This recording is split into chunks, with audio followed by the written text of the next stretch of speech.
Bom dia! É sexta-feira! Bem, já percebeu, é sempre aquele dia fantástico. Bem, como se a gente também, se a vida tivesse mudado muito por agora ser sexta-feira. Bem, vamos lá à conversa de hoje. Antes de irmos ao programa, deixa-me só perguntar, já viu o Mel Talks de ontem? A entrevista que eu e o Jorge Marrão fizemos ao Dr. José Miguel Júdice. Só um alerta. Eu sei que houve muita gente que protestou, ficou aborrecida porque não queria, ou achou que o Dr. Júdice não devia ser entrevistado aqui. Bom, nós entrevistamos toda a gente que acha que vale a pena. Sobretudo, se for para falar de liberdade económica, como é o caso do Mel Talks, que é uma parceria entre o Movimento Mel e a Cor do Dinheiro. Primeiro ponto. Segundo ponto, houve muita gente que me colocou ali questões, porque é que não pergunta isto? Porque a entrevista era só sobre análise política, mais nada, não era sobre questões empresariais. Isso deixaremos para outra ocasião. O Dr. Júdice, eu conheço há muitos anos, como todos os defeitos que tem, como qualquer um de nós tem uma característica muito boa e muito importante. É uma pessoa que pensa muito bem, que faz muito boa análise política e que é talvez para mim o melhor pensador que nós temos à direita, para além de Paulo Portas. E portanto não vale a pena os insultos que dirigiram aí, as questões sobre outras matérias, nomeadamente empresariais, numa próxima entrevista eu terei a ocasião de as colocar. Isto foi só sobre análise política, rigorosamente mais nada. Bom, dito isto, vamos lá à agenda de hoje, que é muito extensa. Eu penso que está tudo bem com som, imagem, vamos lá então a isto. Bem, a economia alemã caiu 10% no segundo trimestre. A economia americana caiu 32,9%. Ouviu bem. A economia francesa, soubemos hoje, caiu 13,8% também no segundo trimestre. Isto são números aterradores, não é? Mas não são números surpreendentes. Porque com o confinamento associado à pandemia, a atividade económica parou, literalmente. Houve setores onde parou quase a 100%, como é o caso do turismo. Aliás, em abril, como você sabe, os números apontam mesmo para uma paragem muito próxima dos 100%, 98%, uma coisa assim do género. Portanto, não me surpreende. O que é importante aqui é perceber... já percebeu porque é que eu venho com esta conversa hoje. O INE hoje vai falar sobre isto. Eu vou detalhar um bocado mais à frente. Vai falar também sobre a previsão, porque é sempre uma estimativa muito rápida, do que se terá passado em Portugal no segundo trimestre deste ano. Mas, dizia eu, o que é importante aqui é não nos assustarmos com estes números pela dimensão da queda, porque isso era inevitável. O fundamental é tentarmos perceber se isto nos vai condicionar para a frente. O mesmo é dizer, houve destruição além de PIB, houve destruição dos meios que produzem riqueza? Se houve, porque alguma houve, qual é a dimensão? É possível recuperar aquilo? Há alguma coisa que vá surgir, nomeadamente de empresas, no lugar daquelas que fecharam e outras que vão fechar? Isto é que é relevante, vale para estes países todos e vale também para Portugal. Mas sobre Portugal, como disse há bocadinho, já lá voltarei daqui a bocado. Segundo ponto, Portugal saiu da lista negra da Dinamarca para as viagens aéreas. Isto é, o cidadão dinamarquês que vier de Portugal já não é obrigado a quarentenas e por aí adiante. Ora, isto é um bom sinal. Eu espero mesmo que seja o início de uma inversão face àquilo que são os números positivos que têm aparecido nas últimas semanas. Mas uma coisa é certa, já nada vai permitir salvar o verão do ponto de vista significativo, isto é, sem haver perdas importantes para a economia. O que é interessante, o que é crítico aqui é nós continuarmos a fazer este trabalho, mas fazermos um marketing inteligente junto destes países. Não é aquela coisa do calimero, do queixar-se e do passar a vida a lamentar, que os tipos são isto, os tipos são aquilo. Ponto seguinte, feiras. Eu gosto muito de feiras. Regressa à normalidade.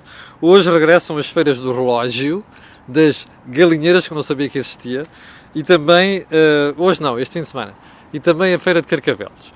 Bom, isto é um sinal de normalidade. Eu gosto muito de feiras, sabe porquê? Porque acho que aprendo muito a ver os vendedores de feiras e os produtos são vendidos. E, portanto, gosto muito de frequentar feiras. É um belíssimo sinal de regresso à normalidade, o termos o regresso das feiras também. E não são gosto muito de feiras, não é apenas de Lisboa ou do Porto, é de feiras de todo o país. Ponto seguinte, o drink, eu tinha comentado isto antes de ontem, o drink de final de tarde da Ministra da Cultura. porquê é que eu trago isto hoje à colação? Porque há um duplo critério em Portugal entre protagonistas de esquerda e protagonistas de direita. Se isto tivesse sido dito por um ministro de direita, o bruá tinha sido brutal. Número 1. Número 2. Os pedidos de demissão do protagonista ou da protagonista seriam imediatos. Número 3. O ruído seria ensurdecedor. E número 4. Provavelmente essa ministra ou esse ministro ficaria praticamente amputado da sua capacidade de intervenção. E porquê é que eu digo isto? Porque aquilo que a doutora Graça Fonseca fez foi uma falta de educação e uma falta de ética brutal. Mas, num momento em que o país passa por dificuldades, e dificuldades sérias, na área da cultura, organizar eventos de show-off, de compra de obras do Estado, por parte do Estado, não me parece a coisa mais acertada. E ainda me parece menos acertado ouvir falar em drinks de final de tarde. Acho que devia haver algum decoro. Se a ministra fez compras de obras de arte, podia esperar uns meses para falar no assunto. Não é o momento mais adequado, porque como a economia e o setor está a passar por dificuldades, estar a passar estas imagens não fica muito bem. Último ponto. A suspensão da barragem de Foscoa. A esmagadora maioria, ou melhor, a maioria do pessoal que está aqui, se calhar já não se lembra disto. Em 1996, o engenheiro António Guterres, também conhecido por não faz nada, e cede a todos, decidiu suspender a construção da barragem de Foscoa. Para mim, foi um dos maiores erros que Portugal cometeu nos últimos 30 anos. E porquê? Porque o problema de Foscoa não era só depois do transvase da água e a regularização dos rios.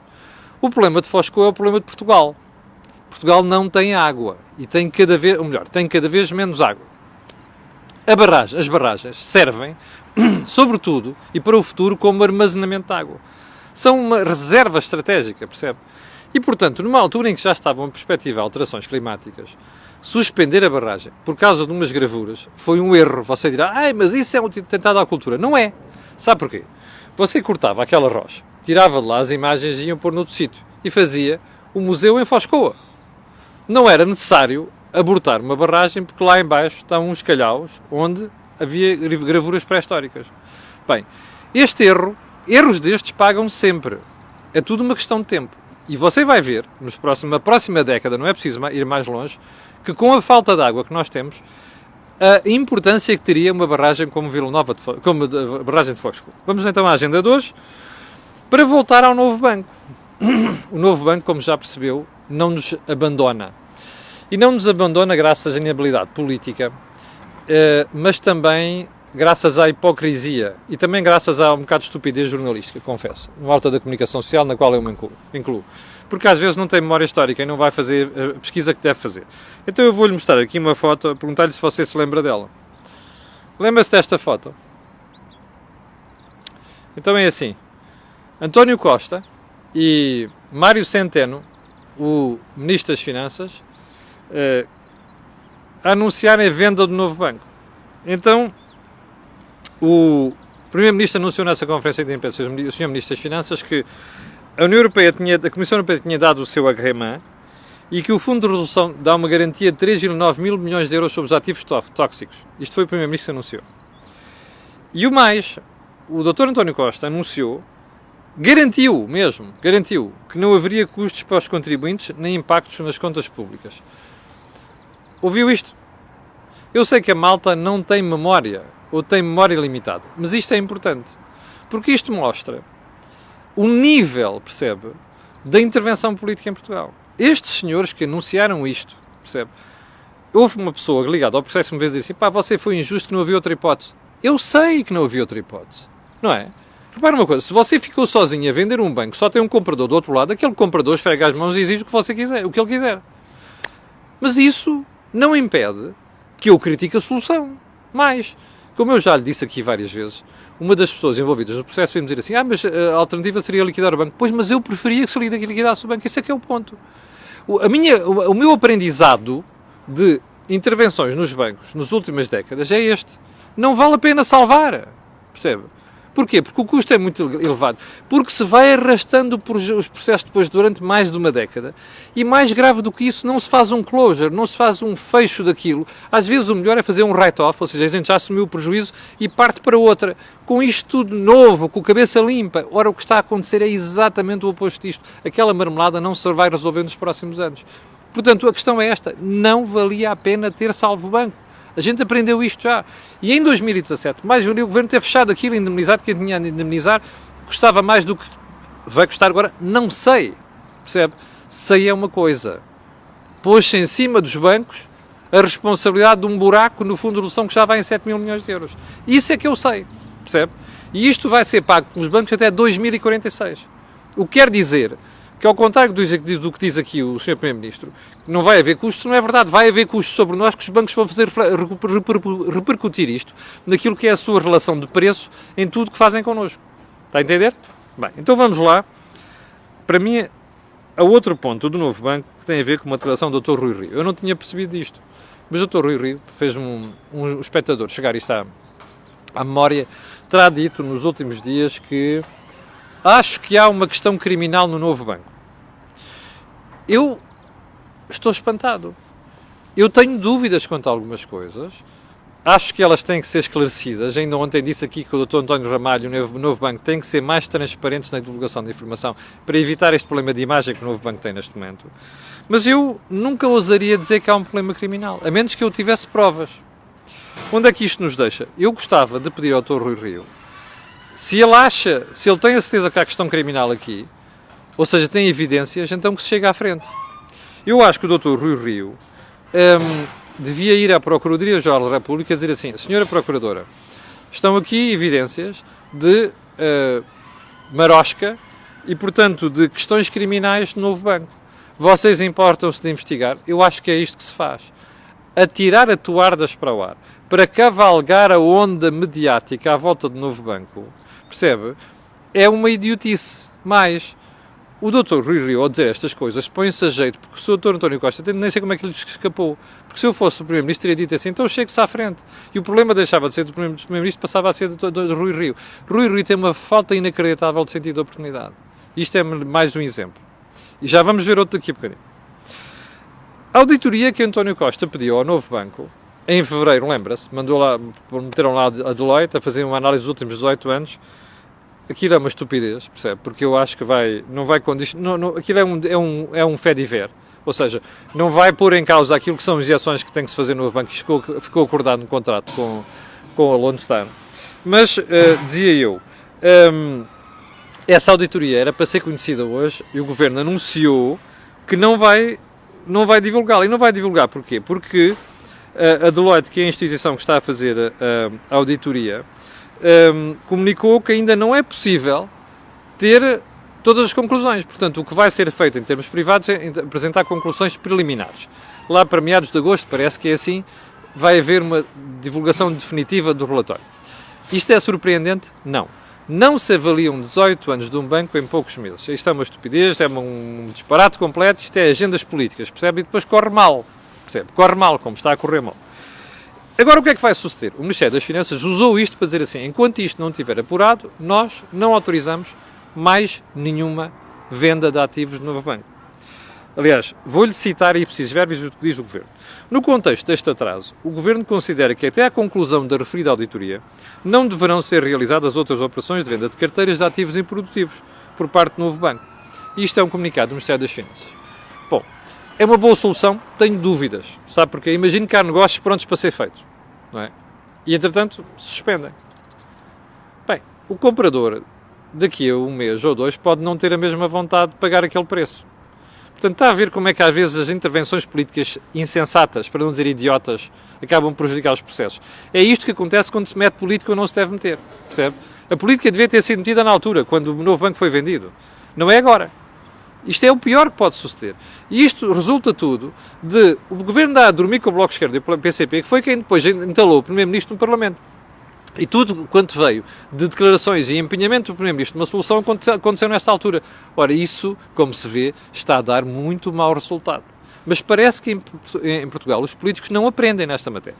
Bom, ponto seguinte. Fitch vem dizer ontem que os bancos portugueses podem ter problemas se a contração for prolongada. Pergunta, é verdade? É. Se você se recorda, nas últimas semanas temos começado aqui a alertar para um problema que vai acontecer a partir de março, que é o fim das moratórias. Se não houver uma solução para aquilo, aqueles portugueses que não conseguirem pagar os empréstimos, que ficaram pendurados, juros e amortizações, os bancos vão ter um problema. Isto passa a ser um problema dos bancos e não dos devedores. Percebe? O que significa, em última instância, que isto vai criar um problema sério para a economia. Bom, cria já para os bancos. Como você sabe, é impossível você ter bancos em mau estado. Não se aguenta, não há economia que aguente isso. Como você viu nos últimos 10.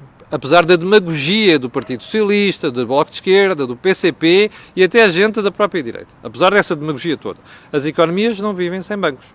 O que significa que poderemos chegar a uma altura em que, adivinhou, você, Fátima, José, Eduardo, André, Camilo, Francisco, podem ter outra vez dinheiro nos bancos para os tornar solváveis.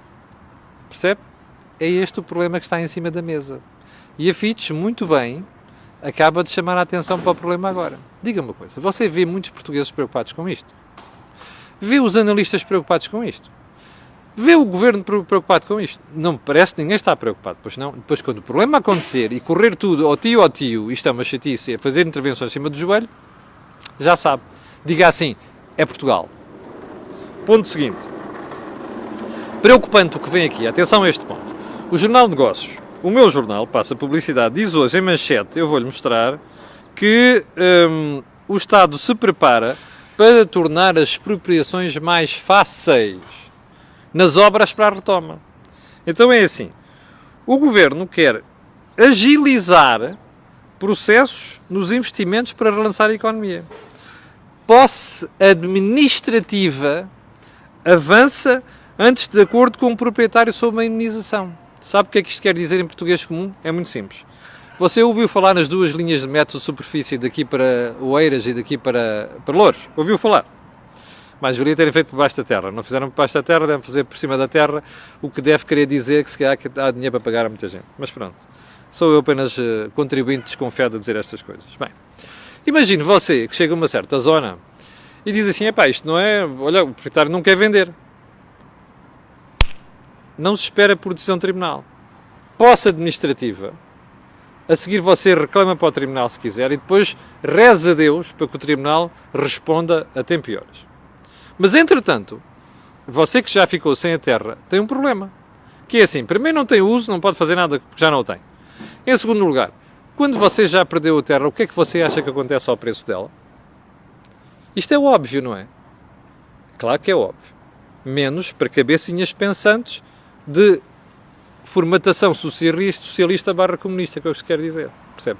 Uma coisa é nós dizermos assim, mas o Estado não pode ficar eternamente à espera. Então o Estado que agiliza os processos e o funcionamento dos tribunais não inverte a situação de facto porque tem um problema processual chamado tribunais. Percebe? Isto é uma violação dos direitos das pessoas. Percebe?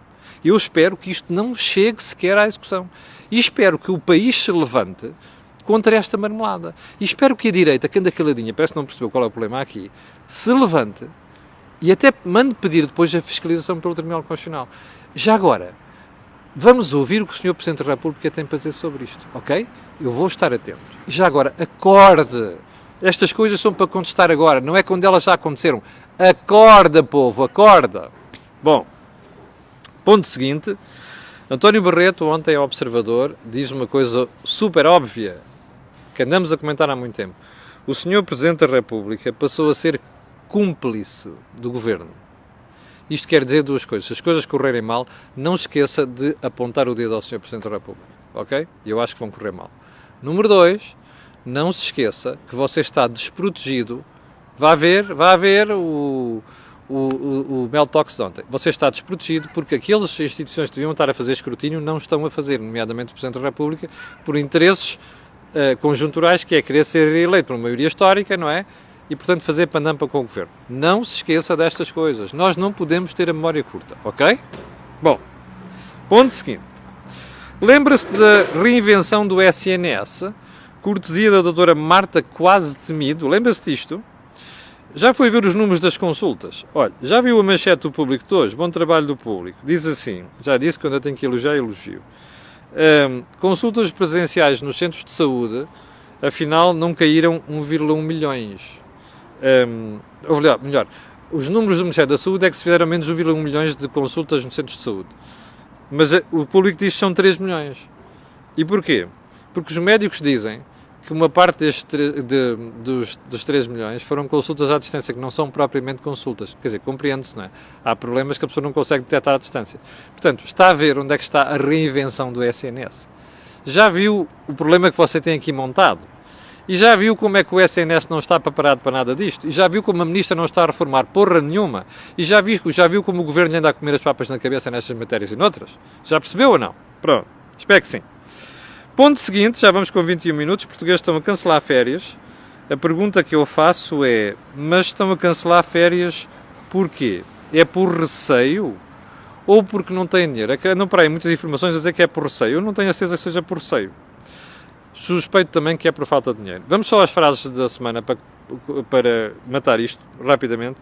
Ontem, o antes de ontem, o Dr. António Costa virou-se e disse que procurar Bloco Central é como procurar gambuzinos. O Dr. Rui Rio deu uma grande explicação às câmaras de televisão sobre o que é gambuzinos, como é que se procura gambuzinos. E ele acabou por dizer que é com um saco se apanham gambuzinos. Diga-me só uma coisa, você que está desse lado, acha que este tipo de bate-boca serve aos portugueses? Informa os portugueses, esclarece os portugueses. Ter o Primeiro-Ministro e o candidato a Primeiro-Ministro em ping-pong sobre gambuzinos? Acha? Rui Rio também disse que o novo banco é gozar com os portugueses. Tenho pena que ele não tenha dito isto em 2017. Eu sei que não era líder da oposição ainda, mas tenho pena que não tenha dito nessa altura, porque eu valorizo pessoas assim, que falam antes do problema acontecer. O Dr. Júdice dizia ontem, os primeiros ministros e os vencedores na política são aqueles que levantam contra o vento. Esse é que é o ponto. Isto não é levantar contra o vento, percebe? Pedro Cisa Vieira, déficit é o resultado do Estado estar a fazer o que deve numa crise. Pois é, mas superávit significativo era o que o Estado devia ter quando não tem crise. Não foi isso que aconteceu, pois não. Pronto, é isto. Bom, não se esqueça, amanhã à noite vamos ter disponível o Desejo Imediato, que é o novo programa aqui do canal, com a doutora Alexandra Nunes, que é psicóloga clínica. Já sabe, é sempre disponibilizado primeiro no YouTube e depois eu coloco os links aqui no Facebook. Vai ser amanhã à noite. Quanto a nós, olha, não vou ter nenhum Deals on Wheels no fim de semana, vou deixá-lo descansar. E vou dizer-lhe apenas que na segunda-feira às 8 da manhã você cá estará, ou melhor, eu cá estarei para você levar comigo. Às 5.400 pessoas estão a direto. Eu quero pedir àquelas que vão ver também, aquilo que peço sempre, que é colocarem um gosto e fazer partidas nas redes sociais, porque aquilo que houve aqui não houve em mais sítio nenhum. Obrigado, com licença, e até segunda-feira às 8.